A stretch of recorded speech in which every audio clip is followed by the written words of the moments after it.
قرآن نے ہمیں یہ سکھایا ہے جگہ جگہ، اور خود رسول کریم صلی اللہ علیہ وسلم نے، کہ بھائی تدبیر ضرور کرو، لیکن ساتھ ساتھ بلکہ اس سے پہلے اللہ تعالیٰ کی طرف رجوع کرو، اس سے مانگو، جو تمہاری مشکل ہے اس کے سامنے پیش کرو۔ یہاں تک کہ فرمایا گیا کہ بھائی جوتے کا تسمہ بھی اگر ٹوٹ جائے تو اللہ تعالیٰ سے مانگو کہ اللہ ٹوٹ گیا، اس کو درست کر دے۔ یہ کیوں فرما رہے ہیں؟ تاکہ بندے کا جو تعلق ہے اپنے اللہ سے وہ جڑے، مضبوط ہو، اور قدم قدم پر انسان جو ہے وہ اللہ تعالیٰ سے رجوع کرنے کا عادی بنے۔ اور جس وقت بندے کا تعلق اللہ تعالیٰ سے مضبوط ہو گیا تو بس سمجھو کہ اس کے نتیجے میں دنیا و آخرت کی صلاح و فلاح حاصل ہو گئی۔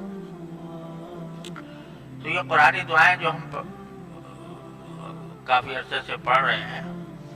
یہ سب یہی سکھا رہی ہیں۔ تو پچھلی مرتبہ حضرت سلیمان علیہ السلام کی دعا،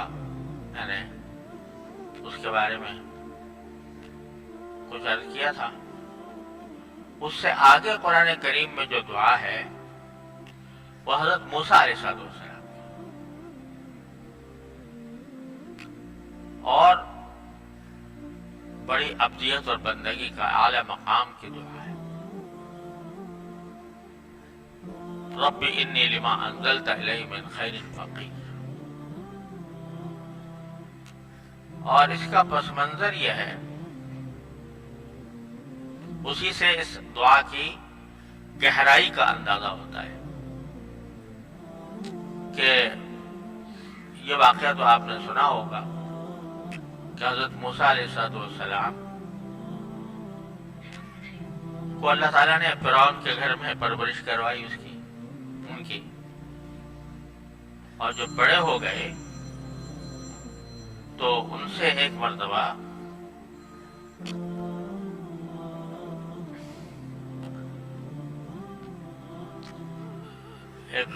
یہ ہوا کہ وہ کہیں جا رہے تھے تو ان کی قوم بنی اسرائیل کا ایک آدمی تھا، اس پر فرعون کی قوم قبطیوں کے ایک آدمی نے اس کو پکڑا ہوا تھا اور اس کے ساتھ کچھ زیادتی کر رہا تھا۔ تو بنی اسرائیل کے آدمی نے حضرت موسیٰ علیہ السلام کو مدد کے لیے فریاد کی کہ آپ میری مدد کریں۔ تو موسیٰ علیہ السلام نے وہ قبطی جو کہ حملہ کر رہا تھا بنی اسرائیل کے آدمی پر، اس کو چھڑانے کے لیے اس کو ایک مکہ مار دیا۔ اب مکہ مارنے سے مقصد یہی تھا کہ وہ ان کو چھوڑ دے، اس کو قتل کرنا مقصود نہیں تھا، لیکن حضرت موسیٰ علیہ السلام طاقتور بہت زیادہ تھے، تو وہ مکہ کہیں ایسی جگہ پڑا ان کا کہ وہ اس مکے ہی سے مر گیا۔ اب ایک طرح سے قتل صادر ہو گیا موسیٰ علیہ السلام سے، یعنی نادانستگی میں، جان بوجھ کر قتل نہیں کیا، غلطی سے ہو گیا۔ تو پریشان بھی ہوئے کہ یہ مجھ سے غلطی ہو گئی، اور پریشان ہونے کے علاوہ بہرحال فرعون کا زمانہ تھا، فرعون کا قانون تھا، تو یہ بھی خطرہ ہوا کہ وہ اس کے جواب میں مجھے قتل کرے گا۔ اسی دوران کوئی شخص آیا اور اس نے موسیٰ علیہ السلام سے کہا کہ ان الملا یأتمرون بک، کیونکہ اس قتل کا تھوڑا چرچا ہو چکا تھا، تو وہ جو سردار تھے فرعون کی حکومت کے، وہ آپس میں باتیں کر رہے تھے کہ بھئی انہوں نے یہ قتل کیا ہے یا تمرون بک لیقتلوک، وہ یہ مشورے کر رہے ہیں کہ ان کو پکڑ کے قتل کیا جائے۔ لہذا ان صاحب نے جو یہ خبر لائے تھے حضرت موسیٰ علیہ السلام سے کہا کہ فخرج، آپ شہر سے نکل جائیں، انی لک من الناصحین، میں آپ کو خیر خواہی نصیحت کی بات کہتا ہوں کہ نکل جائیں۔ تو اب موسیٰ علیہ السلام تو کے پاس اور کوئی راستہ نہیں تھا، تو وہ شہر سے تو نکلنا تھا، ورنہ جان بچنی مشکل تھی۔ تو اس لیے شہر سے تو نکلے، لیکن کہاں جائے اور جا کر کہاں زندگی گزاریں، اور کس شہر میں کس بستی میں مجھے پناہ مل سکتی ہے، اس کا کچھ پتہ نہیں تھا۔ تو قرآن کریم اس کا واقعہ ان الفاظ میں بیان فرماتا ہے فخرج منها خائفا يترقب، موسیٰ علیہ السلام شہر سے نکلے ڈرتے ڈرتے، یترقب حالات کا جائزہ لیتے ہوئے کیا ہو رہا ہے، لیکن نکل تو ہی رہے تھے۔ قال رب نجنی من القوم الظالمین، تو نکل تو رہے تھے لیکن ساتھ ساتھ یہ دعا مانگ رہے تھے اللہ تعالیٰ سے کہ یا میرے پروردگار مجھے اب ان ظالموں سے نجات عطا فرما دے۔ تو دو کام ساتھ ساتھ ہو رہے ہیں،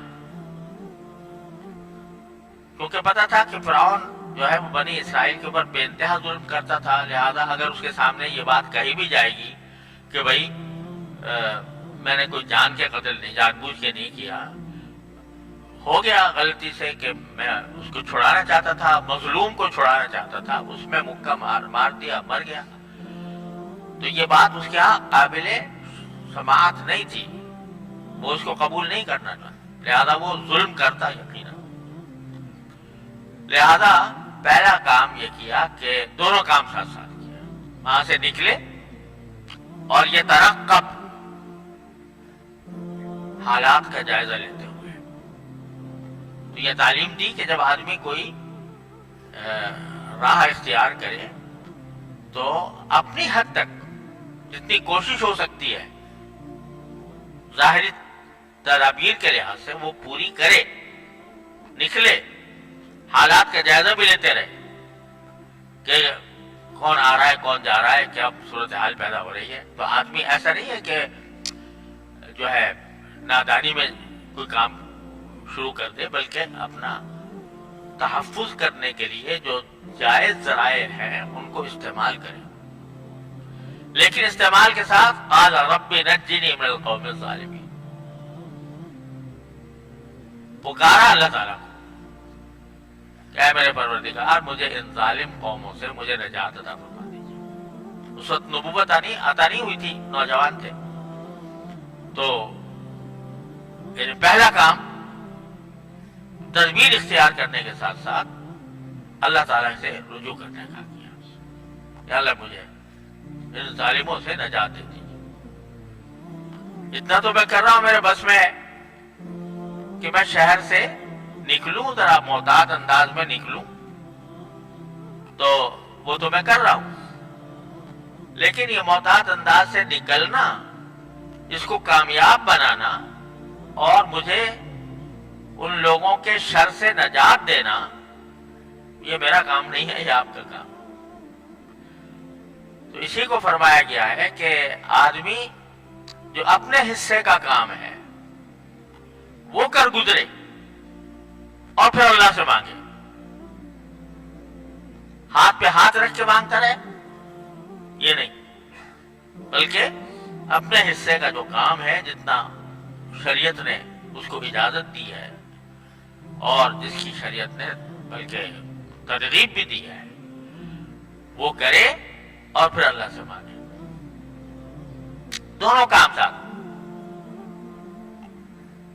اور اگر کبھی مطلب یہ کہ ایسا ہو کہ تدبیر جو سامنے سمجھ میں آ رہی ہے آدمی اس پر عمل نہ کرے، صرف دعا مانگے، تو یہ توکل کا صحیح استعمال نہیں ہے۔ یہ ترقب کا لفظ خاص طور پہ اللہ تعالیٰ نے استعمال فرمایا کہ احتیاط کے ساتھ نکلے، تو احتیاط پر عمل کرنا اپنی جان کی حفاظت کے لیے، اپنے مال کی حفاظت کے لیے، اپنے آبرو کی حفاظت کے لیے محتاط طریقہ اختیار کرنا، یہ سنت ہے انبیاء کرام کی۔ اور پھر مگر اس پر بس نہ کرے بلکہ اللہ تبارک و تعالی سے مانگے ربی نجی من القوم الظالمین۔ پھر یہ دعا تو ظاہر ہے کرتے رہے، موسیٰ علیہ السلام نکل بھی گئے شہر سے، اب جائیں کہاں؟ کیونکہ اپنا وطن تو چھوڑ دیا، اپنے خاندان کو چھوڑ دیا، اب کہاں جائیں؟ تو بس مدین کی طرف چل پڑے، اور ساتھ میں یہ فرمایا کہ عسیٰ ربی ان یہدینی سواء السبیل، مجھے امید ہے کہ میرا پروردگار مجھے صحیح راستے کی ہدایت دے گا۔